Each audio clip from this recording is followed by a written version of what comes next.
Oke, kembali berjumpa bersama tutor akademik fisika asrama. Kali ini kita akan membahas tentang flux yang melewati permukaan persegi. Jadi di sini diberikan muatan titik senilai plus Q. Kemudian muatan ini akan memberikan flux pada permukaan persegi dengan sisi 2L kali 2L atau permukaan S. Kemudian jarak permukaan tersebut L dari pusat koordinat. Oke, diberikan formula integrasi untuk membantu, dan untuk sedikit ralat ini adalah hasilnya sebenarnya. Ini 1/A kali B kuadrat minus A kuadrat pangkat setengah tan inverse X akar B kuadrat minus A kuadrat per A kuadrat X kuadrat plus B kuadrat. Oke, jadi ini yang sebenarnya ya, dengan kondisi B kuadratnya lebih besar dari A kuadrat. Kemudian gimana cara mencari flux dengan memanfaatkan sebenarnya ada dua cara untuk metode ini. Pertama, saya akan menjelaskan dengan integral flux itu adalah integral dari E Medan dA. Nah, pertama akan menggunakan formula ini. Nah, medan sendiri, medan yang dihasilkan oleh ini muatan titik, yaitu sebesar 1/4 pi 0 kali Q muatannya per, ini merupakan jarak suatu elemen, dA yang kita ambil, yaitu sebesar X kuadrat plus, dalam hal ini Y-nya langsung kita ambil L kuadrat ya, karena sudah tahu lokasinya L kuadrat plus Z kuadrat pangkat 3/2. Kenapa pangkat 3/2? Karena kita akan menggunakan notasi yang vektor. Jadi kalau kalian ingat, medan untuk vektor itu dinotasikan sebagai sama dengan 1/4 pi epsilon 0 Q per R pangkat 3 kali R vektor, R panah gitu. Kemudian yang jadi R panah itu adalah X dalam arah I, L dalam arah J. Ini kita langsung masukkan nilainya karena kita udah tahu posisinya. Selanjutnya Z dalam arah K. Nah, kemudian untuk luas areanya, karena kita ambil elemen di bidang ini kan bidangnya bidang XZ, dalam yang lokasinya ada di sumbu Y senilai L, maka kalau kita gambarkan persegi, kemudian kita ambil suatu elemen kecil,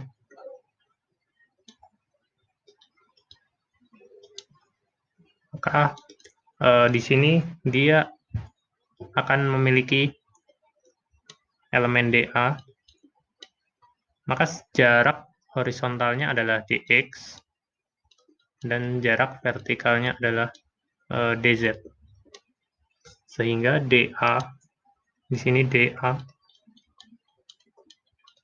adalah dx dz, dengan arah vektornya adalah arah vektor normal bidang, maka ke sumbu Y atau bidang normalnya, bidang normal dari S ini, permukaan S adalah arah Y, sehingga arah J. Kemudian flux bisa kita hitung sebagai integral, karena ini integralnya terhadap permukaan, maka integralnya lipat 2.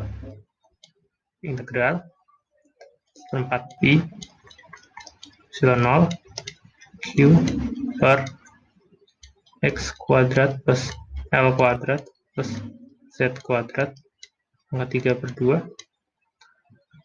Ini ingat notasi dot nanti. Di sini langsung kita operasikan saja.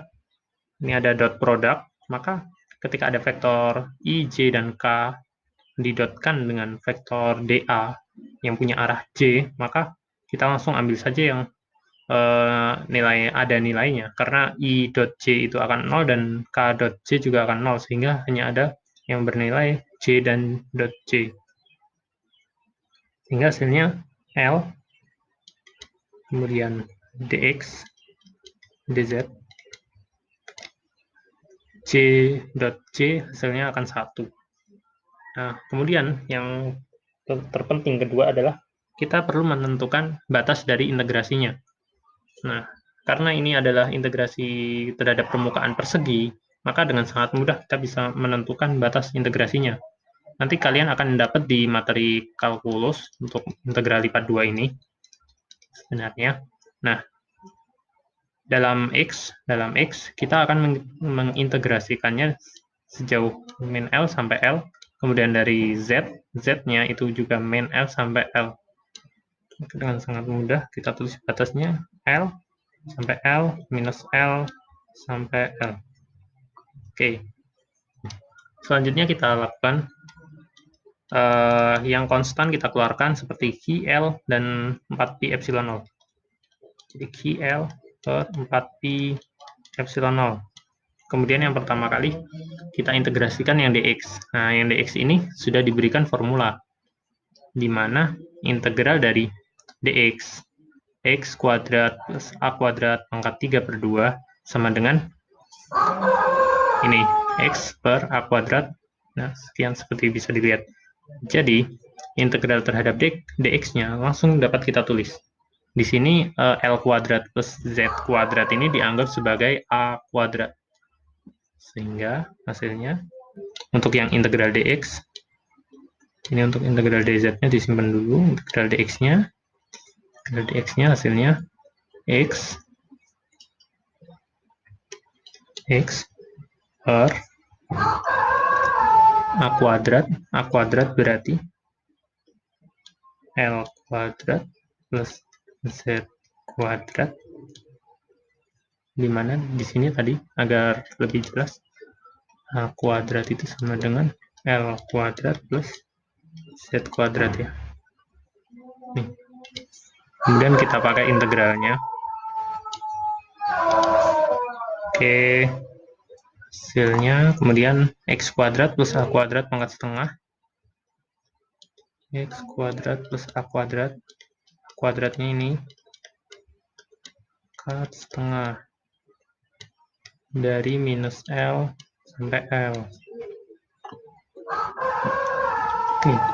Lalu kita masukkan batasnya, ini ada dz, masih ingat ada dz,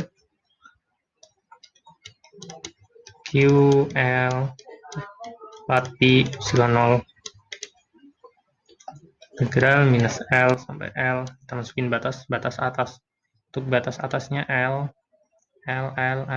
maka akan diperoleh L per L kuadrat Z kuadrat 2L kuadrat plus Z kuadrat pangkat setengah minus, dan minus, ini ada minus L, batas bawahnya sama, yang bawah ditulis L kuadrat plus Z kuadrat 2L kuadrat plus Z kuadrat setengah. Oke, dz plus sama QL per pi 0. Nah, ini bisa kita jumlahkan menjadi integral dari minus L sampai L. Jadi 2L per L kuadrat plus Z kuadrat 2L kuadrat plus Z kuadrat pangkat setengah dz. Nah, kemudian kita gunakan integrasi yang kedua. Ini 2L nanti bisa dikeluarkan dari integrasi karena konstan. Nah, yang integrasi ini, untuk integrasi kedua, Z sebagai X dan L kuadrat itu sebagai A kuadrat, kemudian B kuadrat itu 2L kuadrat. Jadi, akan diperoleh hasil Q 2QL kuadrat 2QL kuadrat 2QL kuadrat per arti epsilon 0 integralnya kita tulis hasilnya langsung tadi seperti ini.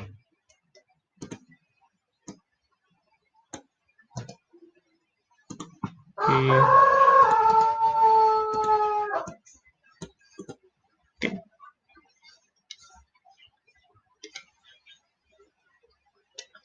Dengan batas minus L sampai L. Kemudian di sini ada catatan. Nah, A kuadrat sama dengan L kuadrat dan B kuadrat sama dengan 2L kuadrat. Oke, langsung saja kita masukkan nilai-nilainya. Masukkan 2QL kuadrat di epsilon 0. Sini yang depan ini sama, tidak ada mengandung variabel. Sorry, ini harusnya Z ya, karena kita integralnya Z. Z, ini juga Z. Oke, langsung masukin aja. 1 per A-nya itu L kuadrat, kemudian B kuadrat minus L kuadrat, B kuadrat minus A kuadrat, sehingga menjadi L kuadrat pangkat setengah. Di L, tan inverse. Ya, ini seperti ini saja, tan inverse Z. Z-nya itu L, kemudian yang dalam akar B kuadrat minus A kuadrat itu L kuadrat, akar L kuadrat per L kuadrat kali Z kuadrat plus B kuadrat, berarti 3L kuadrat. L kuadrat. Oke, minus tan inverse. Oke, batas bawahnya minus L. Ini di sini dikurung ya. Lebih jelas. Ini kurung. Ini dalam tan inverse. Dalam tan inverse sama seperti yang depan karena dikuadratkan semua. L kuadrat 3L kuadrat. Oke.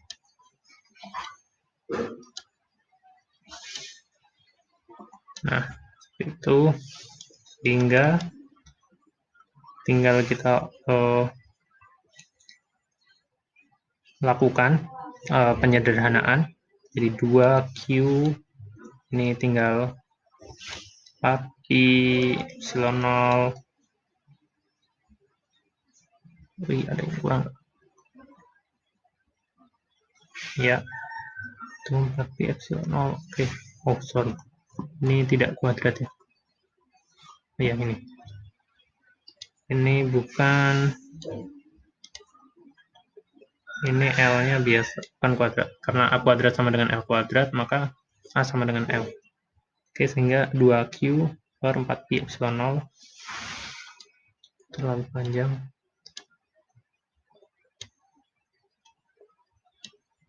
L-nya habis, tinggal tan. Kita urus yang tan ini, tan inverse. Jadi tan inverse berapa ini? L kuadrat 1 per akar 3 minus tan inverse minus 1 per akar 3. Nah, maka udah bisa dilihat dari sini tan inverse untuk tan inverse 1 per akar 3 itu, kalau kalian lupa bisa kalian buat sudut ini, sudut tan inverse 1 per akar 3, maka di sini sudutnya nilainya itu 2, sini maka 30 derajat ya. Nah, maka seperti ini 2Q per 4pi epsilon 0 tan inverse 1 per akar 3 itu, jadi 30 derajat itu pi per 6 minus, kemudian yang minus pi per 6,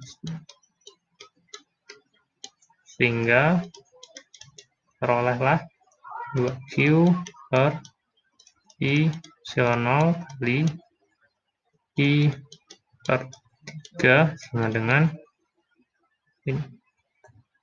Q per 6 epsilon 0. Jadi ini hasil yang kita peroleh, flux yang melewati permukaan es.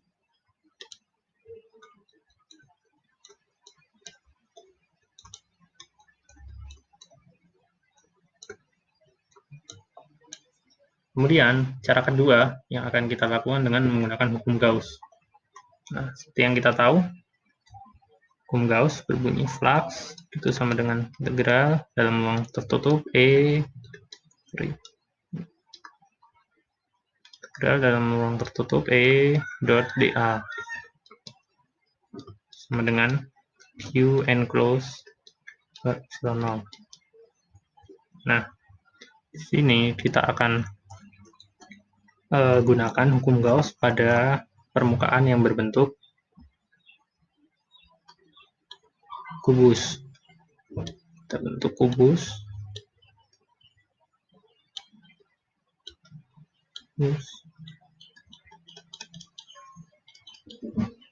Terdapat muatan Q di sini, Q. Nah, kita hitung fluxnya dengan Q enclosed per epsilon 0. Flux total berarti flux total yang menembus 6 permukaan ini. 6 permukaan, terdapat 6 permukaan, 1, 2, ini membedakan warnanya.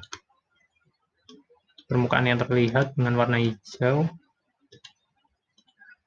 1, 2, 3, dan permukaan yang tertutup dengan warna biru, 4, 5, 6. Jadi ada 6 permukaan, maka ini flux untuk 6 permukaan, maka flux untuk permukaan S saja adalah 1/6 dari flux untuk seluruh permukaan, sehingga flux untuk permukaan S adalah 1/6, karena ini Q enclosed per epsilon 0 ini Q per epsilon 0, maka untuk permukaan S saja, flux untuk permukaan S adalah Q per 6 epsilon 0. Nah, akan sama hasilnya dengan menggunakan metode integral E dot dA. Oke, sekian. Terima kasih.